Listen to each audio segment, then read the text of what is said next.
ரெண்டு ஆட் வரும் first play பண்றதுனால. நல்லா இருக்கு. Come on. ஓகே. இது நீ சாகரிக்குறி. நம்ம தூக்கி கேட்கறாங்க நான் பண்றது. அது முருகி ஊத்துதுடா. இந்த பாட்டே வராதுன்னு நினைக்கிறேன்.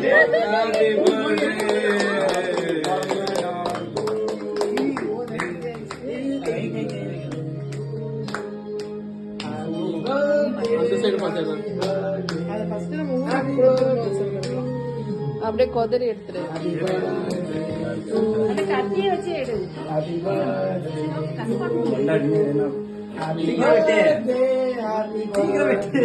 Happy birthday to you. கை நடுக்குது. அதெல்லாமே அது இதுவா